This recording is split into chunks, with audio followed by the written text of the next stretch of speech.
Hello friends, welcome to Kannagi சமையலறை. இன்னைக்கு கம்பு சாதம் குக்கரில் எப்படி பண்ணுறதுன்று நிறைய டிப்ஸோடு சொல்லியிருக்கேன். ஸோ ஸ்கிப் பண்ணாமல் பாருங்கள். இங்கே 2 கிளாஸ் நாட்டுக்கம்பு தோல் நீக்கினதை எடுத்திருக்கேன். இப்போது இதை 2 தடவை தண்ணி ஊற்றி நல்லா கழுவி எடுத்துக்கலாம். மிக்சியில் பொடிக்க போகிறதுனால சுத்தமாக தண்ணி இல்லாமல் இருக்கணும். ஸோ நல்லா தண்ணியை வடிச்சிட்டு ஒரு 1/4 மணி நேரம் அது அப்படியே இருக்கட்டும். இந்த மாதிரி தண்ணி இல்லாமல் இருக்கணும். இப்போது மிக்சியில் போட்டு பல்ஸ் மோடில் தான் அரைக்கணும். கண்டினியூஸாக அரைச்சிங்கன்னா ஃபுல்லாக மாவாயிடும். ஸோ இந்த மாதிரி கம்பு எல்லாமே பாதி பாதியாக உடஞ்சிடணும். 1 கிளாஸ் உடச்ச கம்புக்கு 3.5 கிளாஸ் தண்ணி தேவைப்படும். இங்கே 2 கிளாஸ் கம்பு எடுத்திருக்கேன். அப்போ 7 கிளாஸ் தண்ணி இங்கே ஊற்றிருக்கேன்.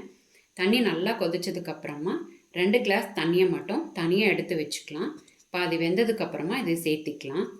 இந்த மாதிரி கம்பை கொஞ்சம் கொஞ்சமாக கொட்டிக்கிட்டே கிளறிட்டுக்கிட்டே இருக்கணும். அப்படியே ஃபுல்லாக கொட்டிக்கிட்டிங்கன்னா கட்டி ஆயிரும். ஸோ கொஞ்சம் கிளறும்போது அப்படியே திக்காயிடும். அதுக்கப்புறம் ஒரு 2 நிமிஷம் மட்டும் மூடி போட்டு இதை வேக வச்சுக்கலாம். 2 நிமிஷம் போதும், அதுக்கு மேலே விட வேண்டாம். மூடியை எடுத்துட்டு ஒரு தடவை நல்லா கிளறிட்டு மிச்சம் எடுத்து வச்சுருக்க தண்ணியை இதில் சேர்த்து விட்டுட்டு நல்லா கலந்துட்டு இப்போ இதை ஒரு வேறு குக்கரில் சேர்த்து வேக வச்சுக்கலாம்.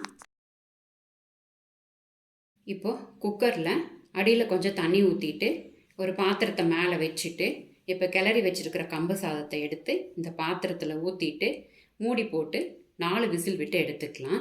இதுக்கு இடையில கடலை சட்னிக்கு தேவையானதை ரெடி பண்ணிடலாம். இன்றைக்கி கடலையை அவனில் வச்சு தான் வறுக்க போகிறேன். இந்த பேஸ் பிளேட்லேயே கடலையை போட்டுட்டு 5 நிமிஷம் மைக்ரோவேவில் தான் வைக்கிறேன். கடலையோட குவான்டிட்டிக்கு ஏற்ற மாதிரி நீங்கள் டைமை இன்க்ரீஸ் பண்ணிக்கோங்க. இந்த மாதிரி ஸ்கின்னை ரிமூவ் பண்ணிவிட்டு இப்போ கடலை எடுத்துக்கலாம். இங்கே கடலை 2 சிகப்பு மிளகாய், 1/2 ஸ்பூன் சீரகம், 1 ஸ்பூன் வரமல்லி. இந்த மல்லி சேர்க்கும்போது இதோட ஃப்ளேவர் ரொம்ப நல்லாயிருக்கும்.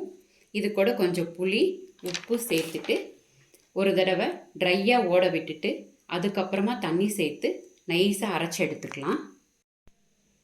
இப்போது வெயிட்டை எடுத்துகிட்டு சாப்பாட்டை ஒரு தடவை நல்லா கிளறி விட்டுறலாம். இப்போ பார்க்கும்போது கொஞ்சம் லிக்விடாக இருக்கிற மாதிரி தான் இருக்கும். ஆறும்போது கொஞ்சம் திக்காயிடும். இந்த மாதிரி குக்கரில் பாத்திரத்தை வச்சு செய்யும்போது அடிப்பிடிக்காமல் ஈஸியாக செஞ்சிடலாம். 2வது, சிறுதானியங்களை பொறுத்த வரைக்கும் ரொம்ப நல்லா வெந்திருக்கணும். அப்போவே செஞ்சு சாப்பிட்றத விட நாள் நைட்டே செஞ்சுட்டு அடுத்த நாள் காலையில் சாப்பிட்டிங்கன்னா இன்னும் டேஸ்ட் நல்லாயிருக்கும். இந்த மாதிரி ஈஸி மெத்தடில் நீங்களும் வீட்டில் ட்ரை பண்ணி பாருங்கள். எப்படி இருந்துச்சுன்னு என்னோட கமெண்ட் செக்ஷனில் சொல்லுங்கள். கண்ணகி சமையல் அறையை சப்ஸ்கிரைப் பண்ணுங்கள். தேங்க்யூ.